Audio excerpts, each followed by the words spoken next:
Moderna's CEO roils the markets by saying he expects the vaccine to be less effective against Omicron.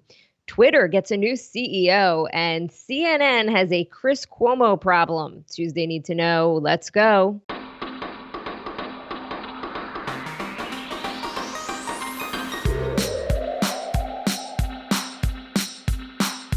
Good morning. This is Cheddar's Need to Know podcast for Tuesday, November 30th. I'm Jill Wagner with Carlo Versano. Hi, Carlo.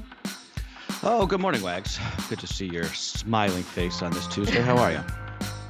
I'm okay. I had a nice weekend. I actually worked on Friday, which how is was why that? I was That was off a rough yesterday. day. Friday was a What did rough you say? one, huh? Friday was Friday's a rough day, a yeah. day it feels weird to be working, but the markets are open. They at least have a half day, and unfortunately for me, it's the wrong half. So, which I always thought was weird. If you're going to have the market open for half a day after a holiday, shouldn't it open late? Like, shouldn't it be open from 12 to 4 and not 9:30 to 1?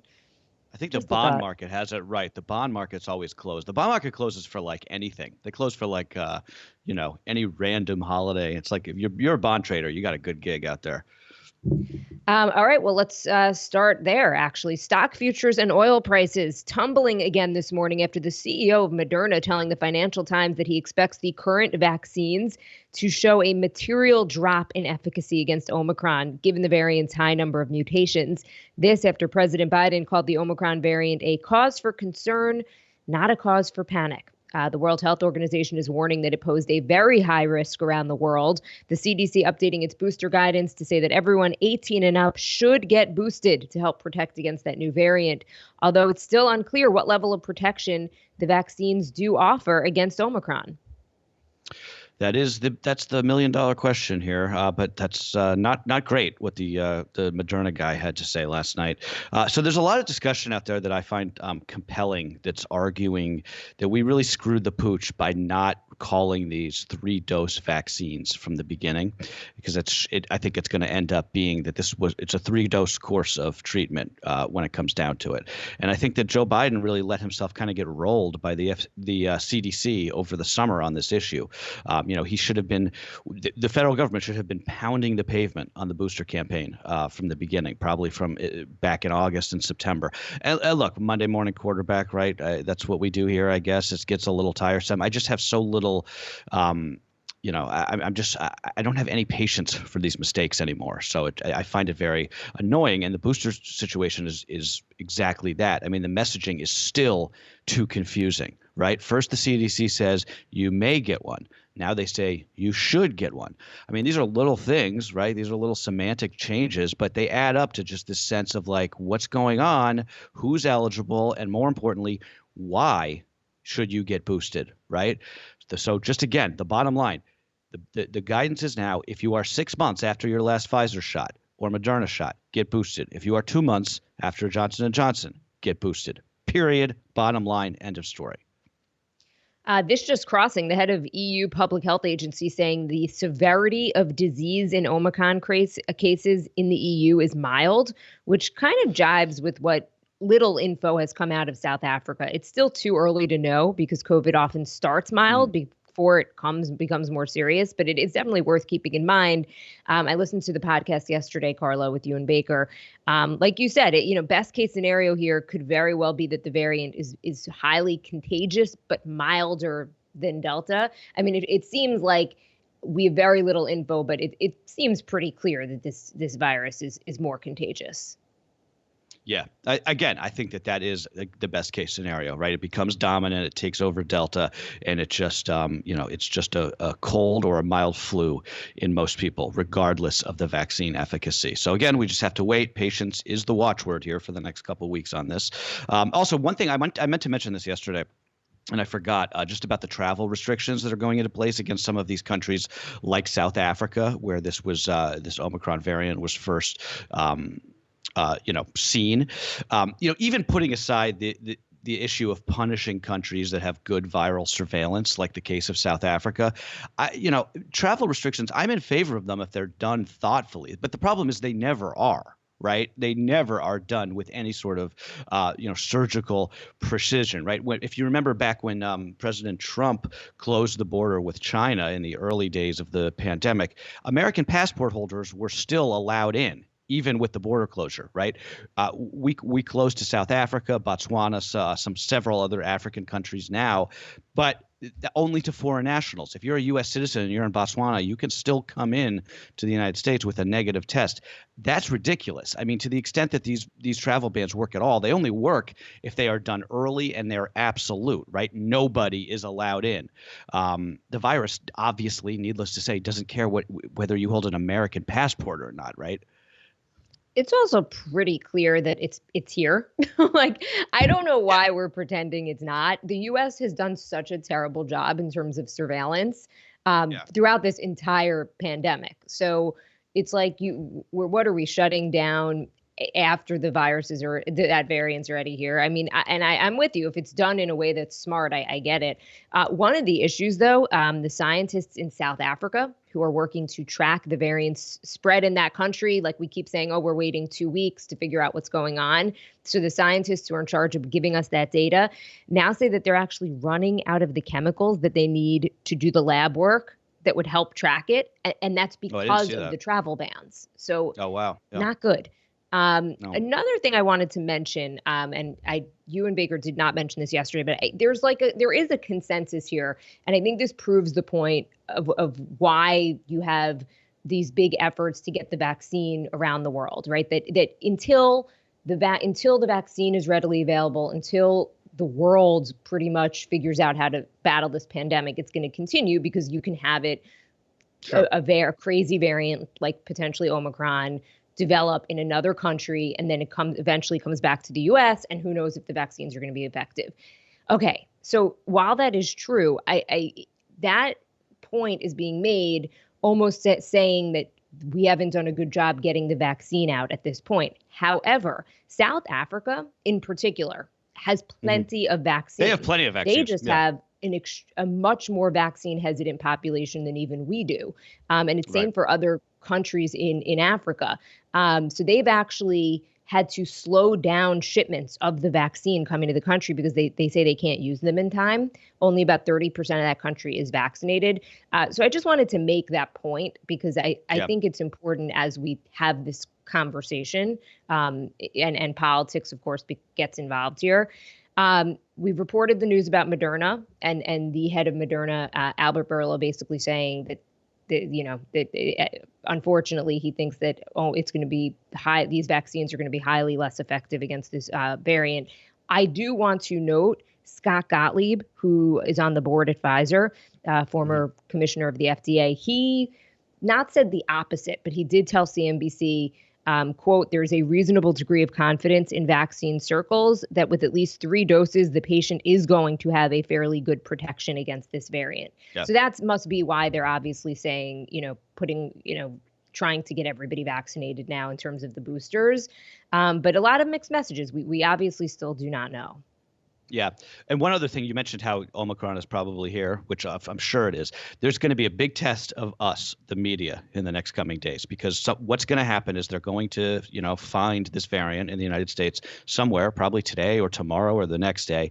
And it is incumbent on us, and by us, I mean the mainstream media in America, to not freak the hell out over it, right?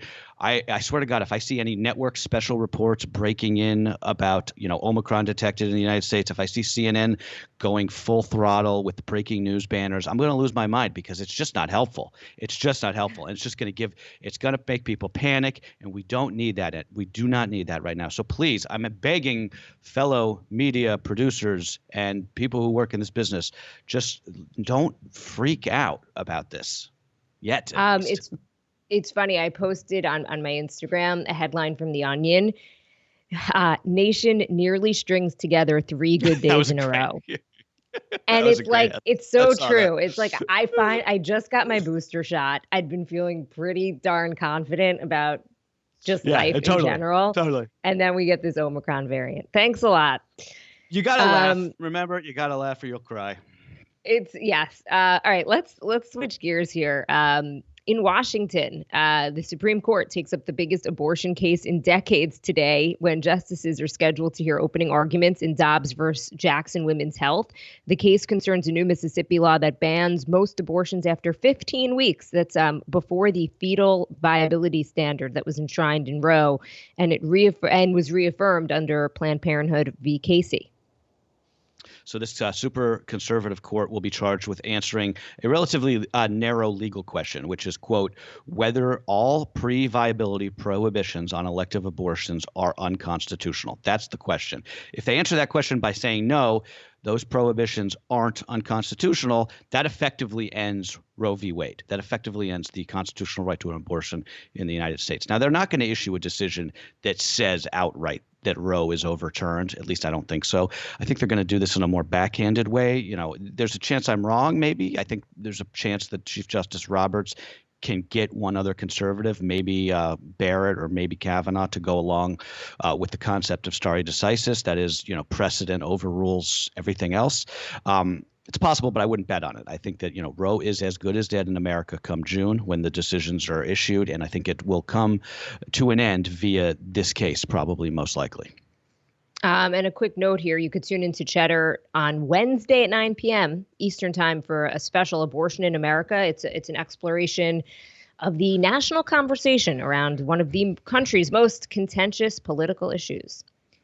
Yeah, our colleague Megan Pratt has been doing really good work on this, so I would highly recommend everybody tune into Cheddar tomorrow night to check that out.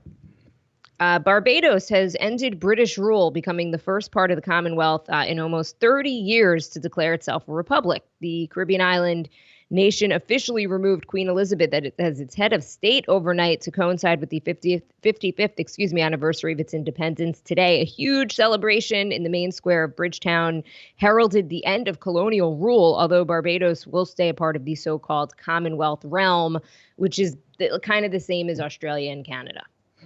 Yeah, exactly. Prince Charles was actually on hand for this ceremony, as Buckingham Palace has said that it respects the decision while also emphasizing the enduring friendship between those two countries. Barbados didn't actually need the monarchy's permission to cut ties, but they sort of, you know, got an agreement to do it with the crown.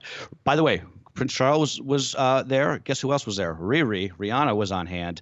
She was made a national hero, an official national hero during the ceremony. So very cool there. And can I use this for a very selfish?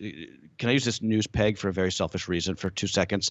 Becky and I are considering taking Franny on a quick and easy Caribbean resort vacation this winter, and I'm having trouble because I've obviously never flown or traveled with an infant before. So I'm looking for recommendations. If anyone has been to the Caribbean with a baby and has any recommendations on where to stay, I am all ears. You know, I'm down to splurge. I'm not saying the Four Seasons here, but maybe something a little nice. So anyway, I'm taking recommendations. You can hit me up and tell me if you've had any good family trips down there. And you know what? If we get a bunch of recommendations, I will repost them on my Instagram stories and maybe my Twitter page too. So Jill R. Wagner is my Instagram, and my Twitter is Jill Wagner TV. So I'm curious. I'd love some recommendations too. And a vacation sounds wonderful. Right about I need now. it. Oh, I think Omicron will probably scramble this, and I'll definitely opt for the travel 100%. insurance if I pull because I've already had to cancel 2 trips over this stupid pandemic. So why not a third, right? Yes. Okay. Now to the big news on Wall Street. Jack Dorsey is stepping down as the CEO of Twitter, the company he co-founded in 2006. Twitter's chief technology officer, Parag Agrawal will take over effective immediately. Dorsey ran Twitter twice, first with its founding, and then he returned back in 2015. He has been criticized, though, for being a part-time CEO since he also runs the payments company Square. Dorsey didn't say what spurred the decision to step down, just that he was ready to move on. I'm sure just like everybody else on Twitter, he will eventually come back with his tail between his legs. That's what always happens, right? No, I'd probably not. I mean, he's a crypto guy now. I think crypto is his big thing. So that's probably what's behind this. Agrawal, by the way. He also may have been pushed out. Scott Galloway, who I know we're going to talk about in a little bit, his theory here, which interestingly, I went on Twitter last night and there was, they've kind of like a Clubhouse competitor. It's called Yeah. Spaces. And he was doing a convo with Kara Swisher and a bunch of Casey Newton, a bunch of good tech reporters, and they were talking about what this means. His theory is that he thinks Dorsey was basically fired, and they said either you're going to get fired or you could go out on your own. Yeah, that makes sense. Agrawal, by the way, 37 years old. That's my age. He's the second youngest CEO now of an S&P 500 company after Mark Zuckerberg. Really incredible. But yeah, you mentioned Scott Galloway. He had been hammering Dorsey for years for basically trying to run two companies at once and doing a bad job at both. And I mean, he has a point, right? I mean, like it seems like it'd be hard enough to be CEO of one company, but to be CEO of two companies, that's a lot of work. I don't know why you'd even want to do that. And Twitter stock down 13% this year, which, to your point, probably the real reason behind all of this. That said, I've always had sort of a soft spot for Jack Dorsey. Of all of our tech overlords, I find him to be sort of like the least repellent. He's kind of a weirdo, right? And I mean that in a good way. He's like a hippie, it feels like. He's a total hippy dippy kind of guy. Twitter, but Twitter is the best of the social networks. That's not really saying much, but its management under Dorsey has taken kind of this hands-off approach that has really allowed the platform to flourish, I think, in a lot of ways that it probably never would under somebody like Mark Zuckerberg. So it'll be interesting to see if this new guy Agrawal goes with that, or if he tries to make it more advertiser friendly, which is usually the death knell for these companies. I don't know if you were ever a Tumblr user, but that was my favorite social network before it was bought by Yahoo and gutted. And now it's unusable. Carlo Axios, I think, made a great point in terms of why all of this matters. So if you're listening and you're not on Twitter and you're thinking, like, who cares? Right. However, Twitter is extremely influential. So Axios writing, the person who controls Twitter controls the de facto public square with implications for politics, media, and free speech. And I think that that's right, because when you think about who's on it, it's pretty much all politicians, journalists, a lot of celebs are on it. So even though the actual subscription base is not huge, the influence, I think, is outsized.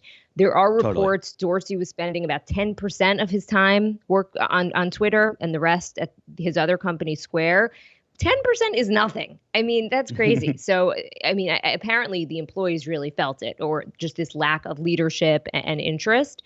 I also saw this great tweet from the CEO of Stripe, Patrick Collison, who wrote, Google, Microsoft, Adobe, IBM, Palo Alto Networks, and now Twitter, run by CEOs who grew up in India. Wonderful to watch the amazing success of Indians in the technology world, and a good reminder of the opportunity that America offers to immigrants. And then a congratulations to him.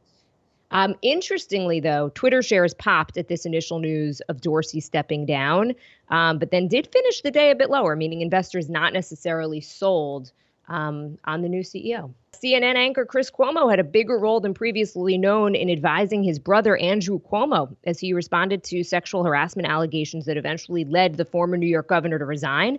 According to documents and text exchanges released by the New York AG's office, Chris Cuomo offered to reach out to his own sources to determine whether more women were going to come forward with allegations against his brother.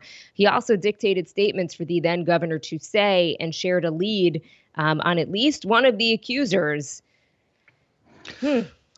Yeah, I think, CNN is under growing calls now to fire Cuomo. They're saying that they will review this material. The network, I think I wouldn't be surprised if they cut bait on him today, actually. I got to say, this is becoming sort of a bigger story. Once again, we sort of talked about this back when Andrew Cuomo was in the middle of this whole thing. And I know I'll take flack for saying this, and I do think, look, I think that using your own sources to try to get intelligence on an active investigation involving your brother is not a great look journalistically. But it's his brother. Again, I mean, I'll admit right here and now that, I would do that. If my brother was governor of New York and he was under investigation for something, I would probably use any tool I had in my toolbox, professional or otherwise, to help him. I don't know. Maybe it's I hate to say it, but I thought maybe it's an Italian thing. Yeah, I don't know. Family first. I don't know. I kind of understand it. Listen, obviously across a lot of journalistic lines, and CNN has to figure out what they're going to do. But just on a personal level, I kind of get it. I'm not saying it was the right thing to do. Yeah, it's not like he was helping just like some guy who would, his buddy. It's his brother. It's his big brother. I don't know. All right, time for a little more to know before we go. This just crossing the wire. Regeneron says that its monoclonal antibody treatment appears to be less effective against Omicron and may need to be modified. Yeah. Can we get a little break here, news gods, please? Speaking of which, here in New York City, we are now being, quote unquote, advised to wear masks at all times indoors. Once again, that's coming from the city's top doctor. This is not a mandate per se, but it is a strong recommendation. And I think everybody should expect to see more of these advisories drop, especially once Omicron is confirmed to be in the United States. Elizabeth Holmes has been on the witness stand for going on 4 days at her fraud trial in California. The Theranos founder testified that she was emotionally and physically abused by Ramesh Balwani, her former boyfriend and business partner. By far, this was the most dramatic moment in the trial thus far. Yeah, she was crying on the stand, which is something that we haven't seen from her yet. Just speaking of trials here, Ghislaine Maxwell's defense opened her federal trial in Manhattan by comparing Maxwell to Eden from the Garden of Eden, saying that she is basically taking the fall of the sins of men. Prosecutors painted Maxwell as somebody who was intimately involved in Jeffrey Epstein's life and affairs and who started procuring young girls for Epstein in the 1990s under the ruse of giving him a massage. And yet another high-profile trial is underway in Chicago. Actor Jussie Smollett going on trial for allegedly making false reports to police and claiming that he was the victim of a racist and homophobic attack in early 2019. Prosecutors say the attack was entirely made up by Smollett, who allegedly paid two brothers to stage the incident as a way to bolster his career by playing into the pain and anger of racism. Smollett has maintained that he did nothing wrong. And when we talk about victims here, who does this hurt? This hurts everyone who's actually a victim of a racist attack. Totally. I still don't understand really what he's arguing, that it actually did happen. I got to spend more time on this trial, I guess, even though I really couldn't care less in some ways. Finally, Tiger Woods has given his first extensive interview since that car crash back in April that caused serious injuries to his legs. Woods told Golf Digest that he acknowledged the, quote, unfortunate reality that he will never again be a full-time golfer, but he still hopes to play in the PGA Tour, at least at some level again in the future. He also revealed that in the immediate aftermath of that accident, doctors were seriously considering amputating his leg. So thankfully, it didn't come to that, and he has been practicing with a club and ball once again. All right, that is what you need to know for Tuesday, November 30th. All right, guys, see you in December.